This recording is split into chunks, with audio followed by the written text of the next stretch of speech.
What was something you saw you were definitely not supposed to see? So, I'm fresh out of school and taking a gap year before starting university. I managed to get a job working for the USAF at an airbase in the UK. Details of the job aren't important. So, about 2 a.m. on this particular night in early 1988, the runway lights that are normally off come on briefly, for perhaps 30 seconds, then go off. That's when I hear something clearly landing on the runway, and off to the right of the runway, one of the larger hangars opens its doors. In the pitch black, the light from that hangar is quite spectacular. That's when I see it. A small black triangular aircraft rolls straight into that hangar, and within seconds the doors close behind it. This was my honest thought when I saw that. I was definitely not supposed to have seen that. I put my cigarette, hey, I was young and dumb, out and walked back into my building. A few weeks later we got our first pictures of the F-117 Nighthawk, followed by a confirmation it existed. I smiled a little and thought to myself, already knew about that. As a middle schooler, I picked up a book at the library, flipped through the pages, and found an application for a replacement birth certificate for some old man. It had every detail about his personal identification on it, so naturally I took it home thinking, I'll just hold on to this in case I ever need to assume a fake identity, by pretending to be an 80-year-old man and flee the country. My mom found it and had to explain to me that no, we don't steal people's identities. I was working part-time at a library for a school subject. One day, they made me enter the data for new books into the library's computer system. As I worked, I did something, don't know what, that made Windows Outlook display onto the PC screen, along with some emails by the librarian's director to my teacher and to the other librarians. The emails basically said that I was really good at my job and very hardworking, and that the collaboration would be very beneficial both for me and them. I wasn't supposed to read those messages, but they made me feel really happy. Freshman year of college, walk into the kitchen area late at night, and there's my girlfriend sitting on the counter making out with one of my good friends. I just left quietly without them noticing and cut off all contact with both of them. So, pretty sure I wasn't supposed to see that. Saw them both together about 20 years later at Costco, so I guess it worked out for them. Holy upvotes Batman. Expected this to be buried. To answer some questions about leaving quietly, I was just in shock at first and most likely stoned, hence the late night kitchen trip. I remember watching them for a minute and then just being like fuck them and leaving. It went from he is groping my girl to look at these two shitty people I don't need in my life really quick. And at the time it seemed important to not give them a chance to spew excuses to me and feel better about it, because it wouldn't matter what they said. And the longer I didn't talk to them, somehow the more cathartic it became. If it happened to me today, I don't know I'd manage that. That said, it was a long time ago and I hold no long-term ill feelings toward them. In the big picture of awful things people do to each other, it sucked, but lots of people have worse stuff done to them all the time, and I ended up with a pretty great life. My reaction when seeing they were still together was more like, huh, would you look at that? When I was 14 and friend hosted a birthday party at his house with all the parents invited. Needed to use the restroom but the main one was occupied, so my friend told me I can use the one in his mom's bedroom. As I walked up to the door, I could hear somebody in there, so I decided to wait until whoever was in there was finished. A good 10 minutes later, my friend's mom, who was hosting the party, and another good friend's stepfather walk out and see me standing there all confused. They asked what I was doing there, and I just said I was waiting to use the bathroom. Surprisingly, they played it cool and just said I can use it now and walked off. I used to work nights at a manufacturing plant. I went to the bathroom one night, picked out my favorite stall and sat on the toilet to spend the next 10 minutes contemplating life. After a few minutes, a male janitor walked in and started cleaning the bathroom. Another minute later, another male janitor came in to help. They were talking to each other in Spanish, and then started kissing near the sinks, not realizing anyone was in the bathroom. I just sat there silently for a while, not knowing what to do. After another minute or two of heavy kissing between the two, I decided to make a few noises, so that they knew they weren't alone. My toilet seat creaked when I moved. They both stopped their romance session, looked at my stall, giggled, and ran out of the bathroom, leaving all of their cleaning stuff behind. I quickly cleaned up, flushed and ran out. I actually never saw those same janitors again. My 6-year-old cousin asked me if I wanted some chewing gum. I said sure, if she has some. She then goes to her mother's purse and takes out 2 packages of condoms and asks me, "What do you want, strawberries or banana?" Next thing I know, I'm shoving Durex packages in her mother's purse saying, "We should firstly ask your mom before going through her things." So, the kid doesn't stop here. She takes the purse, goes in the kitchen where all the family was reunited and asked her mother, "Mom, can I have some gum?" Her mom says she doesn't have any. The freaking girl takes the condoms out of the purse and says, "Sure, you do, I want the strawberries ones please." Imagine her mother's embarrassment. Around 2000, I was working for a large business that makes telecom networking equipment, managing an internal project. Holiday comes around, most everyone is off doing their thing. I am in the office being busy beaver exempt employee. I encounter a problem pushing a very large binary blob to another site, and while troubleshooting, notice that there's some seriously high network usage happening across the switch from one particular machine. Now, I have a local administrator on all the machines in my department, so I log on to this machine to find out why someone has set up an against policy VPN tunnel. We're all at programmer types, but we have proprietary IP sitting on machines, we're under Nest, and can't have people remoting into these machines or whatnot. Oh, hey, this guy is running LimeWire off his freaking user level account. That's not good. What is this guy thinking? Why can't he be a professional?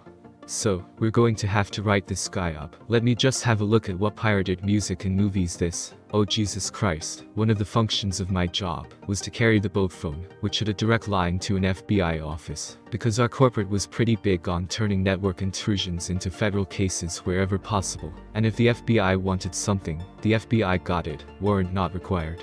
The guy had brought in a case of burned CDs full of kiddie porn, and was distributing it off our network, via LimeWire. I missed dinner that night, and had to keep what was happening from my wife for about a week before they finally arrested him, which put a strain on our relationship. But that guy got sent off for a long time. Our cat was a little late coming home one evening, unusual for him. I went looking for him, calling his name, not massively loudly as it was late at night in a built-up area. As I walked around a corner to a car park, there he was. He looked like he was just having a bit of a chat with a fox. They looked relaxed, facing each other, sitting and chilling out. I called his name and he looked at me, seemed flustered, looked back at the fox, then me almost as if he was saying he's not with me, I don't know him. I called him again and he chased the fox into the bushes before trotting over to me. I'm sure I crossed an animal line. More heard than seen, but I was golfing with my mother's fiancé when he got a phone call. He had his cell volume turned up really high, and I overheard a woman who wasn't my mother say some things, including the phrase fuck and suck, in a seductive manner. I convinced myself that it wasn't my business, or that I'd misunderstood, and dropped it. A few years later, her now husband was revealed to be a serial cheater, with active partners numbering in the dozens.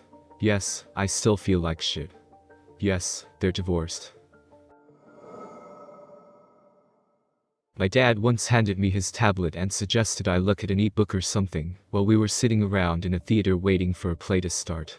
I don't know if I misunderstood him or what, because when I brought up his Amazon Reader app, I saw that the last book he had been reading was How to Deal with a Sexless Marriage or something along those lines. Dad was very embarrassed, quickly took the tablet back, and we did not speak of what had just transpired. Another time, Dad handed me his phone and asked me to look up something for him, while we were sitting around the living room at a family get-together. When I opened his browser app, the last page open was porn. The video began auto-playing, and I frantically tried to figure out how to close the tab, but all I really managed to do was look at the video for far longer than I wanted to. So, I shoved the phone back at my dad and said, "You need to close the tab, I can't figure out how, I'm sorry," and we once again did not speak of what had just transpired. There were also another couple of times where I went to use his computer, and there was either a bunch of porn open in his browser or some kind of porn in the CD tray. Dad is a bit absent-minded. To maybe clear up some confusion, I'm not listing this stuff in the order it happened.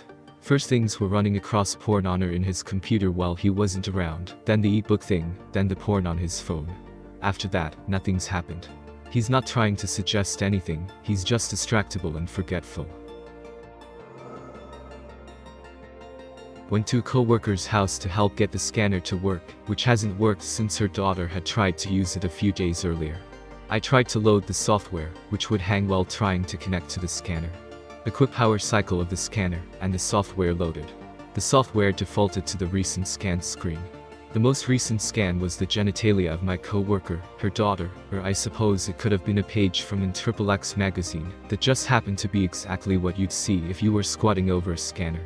My hotkey skills were fast, so I may have Alt plus F4D before she saw what I did, but once that software worked, I used a different program to perform a test scan. Easy, but uncomfortable way to earn $20. Not me but a coworker several months before I started at the company. Big boss man comes back from a site visit weekend at his cabin not too far from site. Has someone burn all photos from his camera to a CD, and makes a couple of copies. One copy is with my coworker and another guy looking at photos from site. Suddenly the photos of the site trip ends, and there are topless photos of Big Boss Man's wife at their cabin on the disk. But wait, there's a twist. Another copy of the same set of photos was currently in the Boardroom PC, where Big Boss Man is showing photos to the clients. My coworker doesn't know what to do, tells our lead administrative assistant.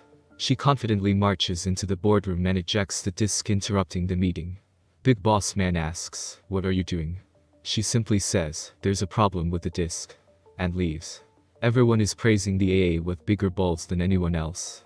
Yes, she's amazing, and no, she never got in trouble. She was the second employee that was hired when Big Boss Man started the company 2 decades ago. This event happened almost 9 years ago now, and she's still an indispensable employee. My coworker who unexpectedly saw the abs never heard what happened after that. Nobody talked about it and everyone just carried on like it never happened. Some sort of spy-level information swap. A couple of years ago I was sitting on a bench in a really busy shopping street just having a drink and just watching people basically. At some point a man and a woman, both dressed really classy, that kind of stood out for me, came walking down the street, both from opposite directions, and almost brushed each other when passing by. In a split second I saw the woman passing a note, at least it looked like paper to me, to the man. They never looked at each other, didn't slow down their pace, changed posture, facial expression or anything. Just walked straight ahead on their way casually. Just when they passed each other she slipped a note in his hands, really fast and stealthy. Whatever it was pretty obvious that those two weren't meant to be seen together. The meeting was pre-arranged deliberately on a really busy spot, and whatever they swapped was secret. I'm very sure I wasn't supposed to have seen that, and I probably was the only person who saw that. In middle school we had a class trip to the countryside where we stayed at a fancy historical manor. There were about 50 students, and 5 chaperones present. The boy-girl ratio was roughly the same, so we basically divided the manor into the boy and girl halves, each with chaperones. One of the nights I got up to go to the bathroom and had walk across a long hallway which had lots of windows. From a certain point I could see into the room where one of the female chaperones slept. She wasn't super hot or anything, but she was reasonably attractive and fairly young. I saw her looking out of the window and smoking a cigar while she was topless. This was the first time in my life I've seen real-life boobies, so I just stood there transfixed. She couldn't see me because the hallway was totally dark, so she just kept on smoking and being lost in thought. One of the male chaperones heard me leave, so after a while he got worried that maybe I got lost or was trying to sneak into the girl's half. He came looking for me, and when he found me in the hallway, he also saw her just standing there. We both exchanged looks, he grinned and said wow. I then proceeded to use the bathroom and went back to bed. On my way back she had already retreated into her room.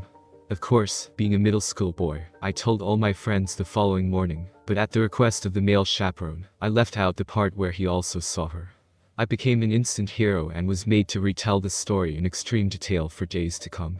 The following night a few of the boys tried sneaking out to get a peek, but the male chaperone was probably expecting this, and basically made sure we just went to the bathroom, and weren't idling around to catch a peep. Growing up with my little brother and single mom we never had a lot, but she made sure we always had a safe and decent place to live, and there was always food on the table. She never really ate much. I remember dinners of baked chicken, beef stew, salmon. It was a lot cheaper a million years ago. Good food, nothing terribly extravagant, but always nutritious, yet she barely ever ate. When I was 10, I saw her eating John crackers in her room after dinner. That's when I realized there was never enough food for all three of us. She would cook what we had for my brother and I, and she would eat the bare minimum, always out of sight, so that my brother and I wouldn't worry about the actual level of poverty we were at. I never asked for another material thing from her after that night.